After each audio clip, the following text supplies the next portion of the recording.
Like an ankle sprain in like 3 to 4 days. That's ridiculous.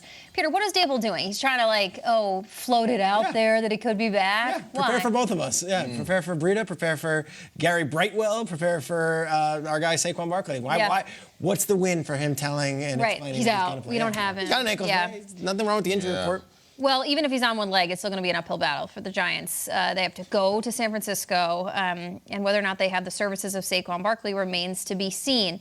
How can the Giants hang in this game on Thursday Night Football, Jason? You can go through all of the phases of the game. You can say, all right, Wink Martindale and his defense, they have to step up. They have to figure out, are they going to need a big play on special teams? You can go through all of those things, come up with whatever scenario you want to come up with. It's going to come down to Daniel Jones. They're going to need that terrific Daniel Jones that put his cape on in the second half and was unbelievable. Peter, what was it? 250 yards in the air, 50 rushing, 2 touchdowns, 1 rushing. It's amazing. All of those amazing statistics in the second half. Because the truth of the matter, Daniel Jones, 1 in 10 in primetime games. Worse in a quarterback since 1970. Is that right? 1 in 10. We kill Cousins on the show all the time.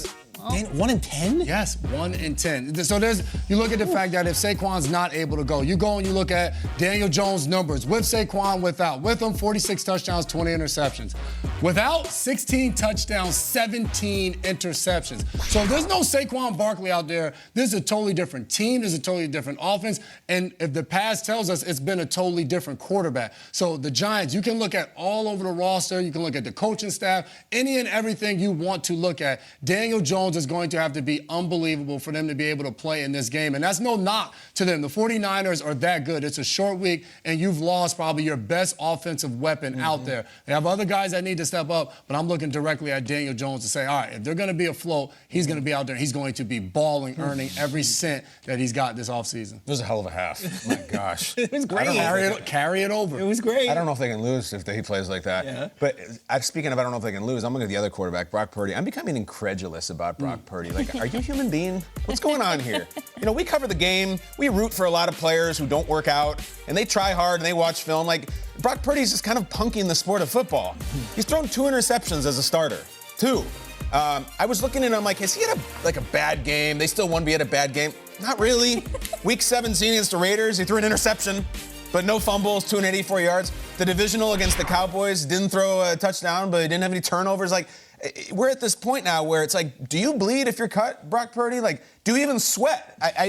I'm getting to the point where it's like we're comparing him to Roethlisberger coming in and winning all his first starts and all these great guys who are like, is this person going to be the greatest player we've ever seen? Are we going to watch Brock Purdy in 2038 still starting for the 49ers? We need to get him a loss, and so you can bring him down to earth. At least we need to get a game where, like, the Niners carried Brock Purdy. Like, we've seen it this year a lot, where the defense, like with Kenny Pickett and the Steelers, like, they carried him to a win. Yeah.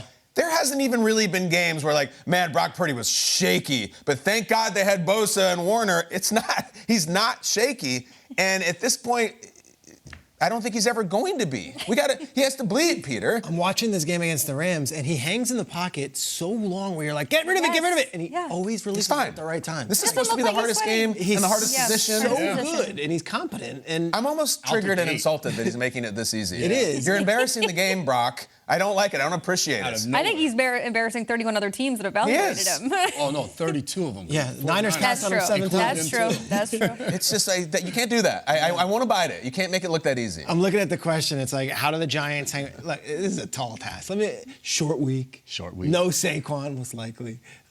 They chose to stay out there. So they flew out last Friday to Arizona. They got settled, and they've been in Arizona this whole week. And they're working, and then if I'm Dable, I'm like, tomorrow morning, I'm going to the old NFL Films tape. 1990, the Giants are 8-point underdogs in the NFC Championship game. A candlestick. Matt Barr comes out for a game-winning field goal. Giants win 15 to win 13. A shocker. Joe Montana goes down because Leonard Marshall cracked him in the back. And, of course, Taylor ripped the ball from Roger Craig. Look at Bill Belichick hugging Rip Parcells. Oh, Billy B. That was in Candlestick. They were able to survive. That was 1990. What was the spread, Peter? I'm sorry? 8 points. This one, 7-point underdogs. Eli Manning, maybe his best game as a pro. Never talked about. Eli in Candlestick again.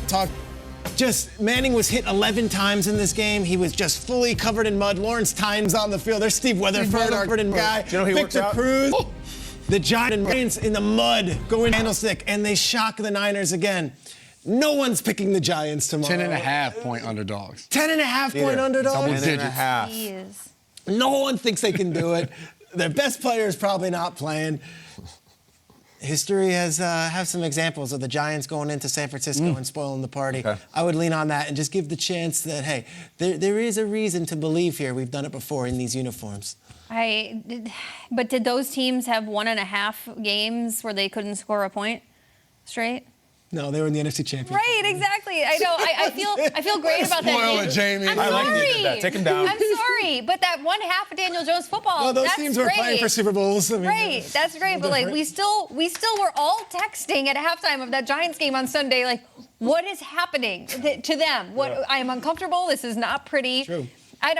This defense. I looked up rushing, because if you give the ball to Christian McCaffrey, it's just over. Like, he's so fun, he's so creative, it's so outside the box what this guy can do.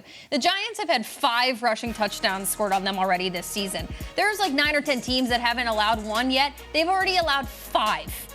That's a lot. That's second just behind the Texans, who have allowed 6. It's not great. And the fact that Brock Purdy is playing the way he is, but this man just won a scepter. Okay, he is going to angry run. If you're not careful, you're going to allow 9 by the end of a short week. Okay. McCaffrey might have 300 yards this weekend. I'm sorry. It is insane. It is insane. But Matt Barr hit a field goal in 1990.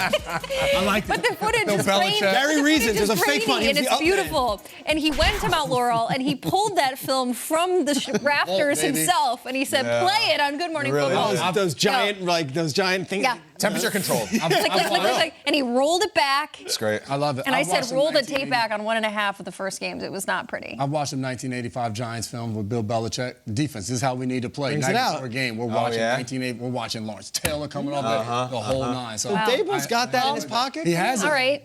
I just If he's showed watching it. this, it's going